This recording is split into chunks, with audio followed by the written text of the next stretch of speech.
साथ साथ महाराष्ट्र की भी महत्वपूर्ण हो जाती है, क्योंकि महाराष्ट्र के आंकड़े भी अब हमारे सामने आ गए हैं और जी न्यूज मेट्राइज के सर्वे में महाराष्ट्र की 48 सीटों पर एनडीए को 45 सीटें मिलती हुई नजर आ रही हैं। वहीं इंडिया गठबंधन को सिर्फ 3 सीटों पर सफलता मिल सकती है। तो इस समय का बड़ा आंकड़ा बता रहे हैं शुभना, और ये उत्तर प्रदेश के बाद देश का सबसे बड़ा सीटों वाला राज्य है। मनोज जी, इसका मतलब जो बीजेपी ने इतनी तोड़फोड़ की उसका सीधा साधा फायदा एनडीए गठबंधन को मिलता हुआ दिखाई दे रहा है, लेकिन एनसीपी को लेकर मुझे अभी भी कंफ्यूजन है कि एनसीपी का वोटर किधर जाएगा। यही तो कंफ्यूजन बीजेपी को सूट कर रहा है कि बीजेपी के एनसीपी के जो वोटर हैं वो कंफ्यूज रहे और दोनों तरफ वोट डाले, जिससे कि एनडीए को फायदा होगा। यहाँ पे महाराष्ट्र की राजनीति के 2-3 चीजें हैं।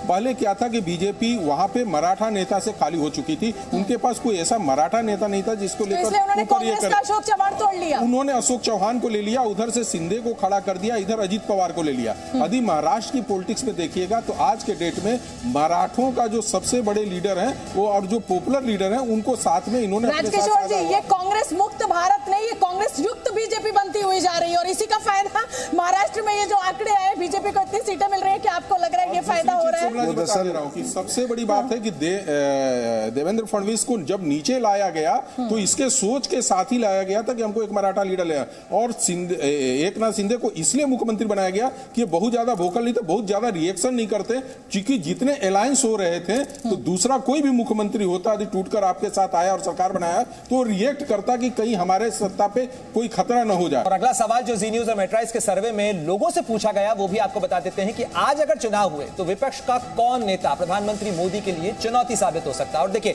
18% जनता का दावा है कि राहुल गांधी चुनौती दे सकते हैं, जबकि 8% लोग ये मानते हैं कि दिल्ली के सीएम अरविंद केजरीवाल चुनौती हो सकते हैं। वहीं 6% जनता पश्चिम बंगाल की सीएम ममता बनर्जी को एक चुनौती के तौर पर मान रही है। वहीं 5% लोग प्रियंका गांधी वाड्रा को चुनौती मानते हैं और करीब 63% लोगों ने अन्य के पक्ष में राय दी है। और देखिए शुभना, कि 63% का जो आंकड़ा ये बहुत बड़ा आंकड़ा है, यानी ये जो नेता हैं, ये जो चेहरे हैं, इनमें से किसी के पास भी कहा जाए फर्स्ट डिवीजन में मार्क्स अभी वो करिश्मा, अभी वो जो मोदी फैक्टर है, जो ब्रांड मोदी की जो बात हो रही है, उसके सामने कोई दिख नहीं रहा है। जी शोभना जी, इसमें चुनौती कहाँ दिखाई दिया?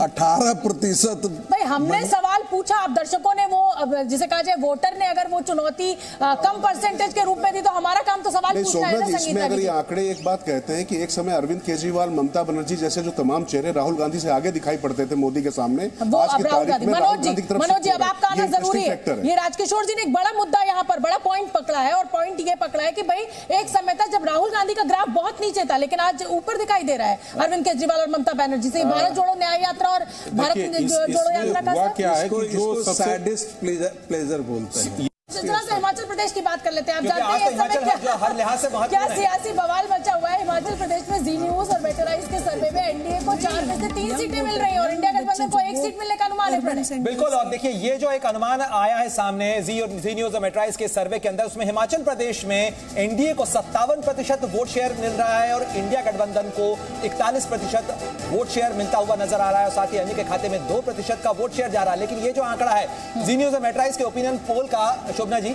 वो महत्वपूर्ण इस लिहाज से हो जाता है क्योंकि अभी तक 2014 और 2019 बीजेपी लगातार हिमाचल प्रदेश से 4 सीटें जीतती रही, 4 सीटें ही हैं और चारों में से चारों सीटें जीतती रही, लेकिन यहाँ पर 1 सीट का घाटा हो रहा है। बिल्कुल, और मनोज जी मैं अब आपका रुख करना चाहूंगी। ये कहा जाता है कि भाई राज्य सरकार, हालांकि पिछले चुनाव में अगर मैं देखूं तो मध्य प्रदेश, छत्तीसगढ़ और राजस्थान में ये फॉर्मूला फेल हो गया, लेकिन राज्य में अगर सुखू सरकार है और कांग्रेस ने वहां पर विधानसभा में अच्छा प्रदर्शन किया है, तो लोकसभा में अचानक इतना जो बड़ा परिवर्तन हो जाता है, इसकी क्या वजह आप मानते हैं?